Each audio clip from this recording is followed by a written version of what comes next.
बोलो जयकारा बोल मेरे श्री गुरु महाराज की जय। श्री सद्गुरुदेव भगवान की जय। गुरुमुखो, एक बार श्री द्वितीय पातशाही जी महाराज श्री परमहंस दयाल जी के दर्शन के लिए आगरा जाने लगे। आपके भाई साहब ने कुछ रुपए व्यापार के लिए आपको दिए कि आगरा से लौटते हुए कुछ सामान भी लेते आना। जो आध्यात्मिकता के व्यापारी हों, उन्हें संसार की अनित्य वस्तुओं से क्या प्रयोजन। सब धन परमार्थ में लगा दिया, अर्थात चुपचाप ही उस धन को आगरा में लंगर के लिए खर्च कर दिया। जब घर लौटे तो घर वालों ने क्रोधवश उतना ही कहा, जाइए जो आपका दिल चाहे करिए। बस फिर क्या, दिल की साध पूरी हुई। स्वतंत्र वृत्ति तो बाल्यकाल से ही थी।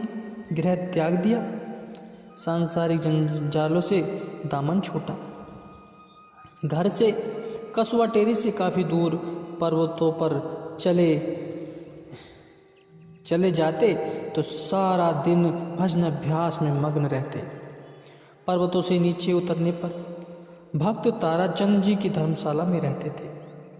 दोपहर के समय पर्वत से नीचे उतरकर 2-4 घरों से भिक्षाटन कर थोड़ा सा भोजन कर लेते। वह भी कभी दिल चाहा तो कर लिया और कभी नहीं किया। आपके पिताजी ग्राम में बड़े प्रतिष्ठित पुरुष होने के कारण आपको सभी पहचानते थे, इसलिए गांव आने वाली धर्मशाला से ही भोजन पहुंचाने लगे। पर्वतों पर कटली झाड़ियाँ होने के कारण कांटे आपके सुकोमल तलवों में इस प्रकार तीखे चुभ जाते कि सुमंजुस तलवे छन्नी हो जाते। आपको इन कष्टों की कोई चिंता नहीं थी। घर वालों को इस बात का पता चला तो उन्होंने घर में ही रहकर भजन अभ्यास करने के लिए आग्रह किया, परंतु आपने इस बात को स्वीकार नहीं किया। कहते हैं कि ये कांटों के चिन्ह तो जब आप आध्यात्मिक सिंहासन पर श्री सद्गुरुदेव महाराज जी के रूप में समासीन हुए तब तक विद्वान थे। अब आपकी कीर्ति सारे ग्राम में फैल गई। आप टेरे से चलकर जट्टा इस्माइल खेर पधारे। यहाँ पर भक्त रामचंद्र जी महात्मा निज मुक्तानंद जी के घर ठहरे। दिन का समय तो जंगलों में व पहाड़ों पर व्यतीत कराते। वहाँ पर कभी दिल चाहा तो जंगली फल खा लेते और कभी चरवाहों के आग्रह पर थोड़ा सा दूध पी लेते। रात के समय भक्त रामचंद्र जी के घर लौट आते थे।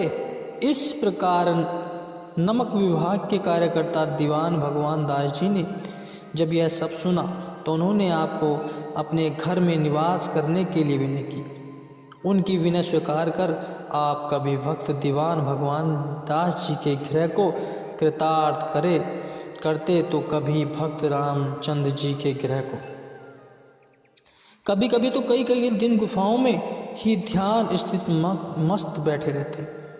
पर्वतों पर चरवाहों ने जब यह देखा कि यह तो कोई निराले ढंग के मस्त फकीर हैं, जिनका सूर्यवत प्रकाश स्वयं आकर्षित करता है, तो वे गुफा के बाहर द्वार पर दूध लेकर खड़े रहते। इस प्रकार कभी दूध और कभी जंगली फलों व पत्तों का भोजन कर अत्यधिक रुचि से भजन अभ्यास में लगे रहते थे। नित्य कई व्यक्तियां सोचते और आविष्कृत करते कि जिनकी सहायता से समस्त चित्तवृत्तियां सांसारिक, शारीरिक तथा इंद्रिय संबंधी आसक्ति तथा मलिनता से रहित होकर भजन ध्यान में एकाग्रता प्राप्त करें। जब किसी से कभी थोड़ा बहुत मिलने का सहयोग हुआ तो आप अन्यों को भी यही परामर्श देते कि श्री सद्गुरुदेव जी के श्री दर्शन करते समय तथा भजनाभ्यास के समय भी चित्त को अरण्य प्रवृत्तियों से मुक्त करके सारी वृत्ति ध्यान में लगा देना ही उचित है। इसी से ही लक्ष्य सिद्धि प्राप्त हो सकती है। गुरुमुखो, एक बार जब आप द्वितीय पातशाही महाराज जी भजनाभ्यास से उठे तो मौज बस एक चरवाहे से दूध मांगा। पठान ने विनय की, महाराज ये गौवे दूध नहीं देती, सभी गर्भवती है। श्री सद्गुरुदेव महाराज जी से एक गाय की ओर संकेत कर कहा कि इसका दूध दो लाओ, ये लो लोटा और शीघ्रता से दूध ले आओ। वह पठान हैरान था कि यह गाय तो बिल्कुल दूध नहीं देती, दूध कहाँ से लाऊं? कितनी विमोहक लीला थी उनकी कि कभी तो किसी को दर्शन तक नहीं होते, कभी कई कई दिन निराहार ही रहते, और इस समय कैसी अनूठी अदा से आग्रह कर एक पठान से दूध मांगा। उस पठान ने सोचा संतों की गति न्यारी है। वह लोटा लेकर गाय के पास गया। जो ही उसने दूध निकालना आरंभ किया तो क्या देखता है कि लोटा भी भर गया और अभी भी गाय दूध दिए जा रही थी। यह गाय कितने दिनों तक दूध देती रही। वह पठान दूध लेकर श्री चरणों में पहुंचा तो वंदना कर दूध भेंट किया। जब वह अपने गांव लौटा तो हर्ष दिल की सीमा से पार हो गया था। दिल इतना खुश था कि खुशी समा नहीं रही थी। सारे गांव में आपके इस अलौकिक चमत्कार का वर्णन किया और मुक्त कंठ से आपके गुण अनुवाद गाने लगा। उसी गांव में लाला परमानंद जी जो साधु सेवी तथा भक्त थे, आपकी महिमा सुनकर उस चरवाहे के साथ आपके श्री दर्शन के लिए आए। वह नित्य प्रति श्री दर्शनों के लिए आते तथा श्री भोग के लिए भी कुछ न कुछ साथ लाते। लोगों का आना जाना अधिक हो जाने के कारण आपने सोचा कि अब यह स्थान उपयुक्त नहीं है। आप उस स्थान से उठकर कहीं और चल दिए। जब दूसरे दिन लाला परमानंद जी श्री दर्शनों के लिए उपस्थित हुए तो आपको उस स्थान पर न पाकर काफ़ी खोज की, परंतु दर्शन न पा सके। इसके पश्चात आपने प्रेमियों से सुना कि आगरे में श्री परमहंस दयाल जी पधारे हैं, तो आप उनके साथ श्री दर्शन के लिए श्री चरणों में उपस्थित हुए और पावन श्री दर्शनों का आनंद लेने लगे। आपके मन में यह भावना थी कि बाह्य रूप से संसार के बिल्कुल अलग हो जाएं। अंतर्यामी प्रभु से आपकी इस आंतरिक भावना को पूर्ण किया।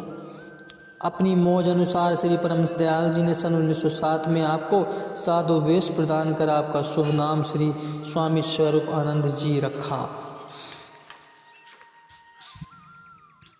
गुरुमुखो, जो लक्ष्य को प्राप्त करना चाहते हैं उसे सुख ऐश्वर्य का त्याग करना पड़ता है। जो कष्टों से डरता है, वह मिटने से घबराता है, उसको उद्देश्यों में सिद्धि नहीं मिलती। श्री सद्गुरुदेव महाराज जी श्री दूसरी पातशाही जी ने श्री परमहंस दयाल जी के श्री चरणों में अनन्य अनुराग का आदर्श स्थापित किया और श्री चरणों में आपकी श्रद्धा व प्रेम की भावनाएं उत्तम स्तर को स्पर्श करती थी। परमार्थ व भक्ति के मार्ग में सदा प्रेम, प्रतीत और आत्मोत्सर्ग से ही कार्य सिद्ध संभव है।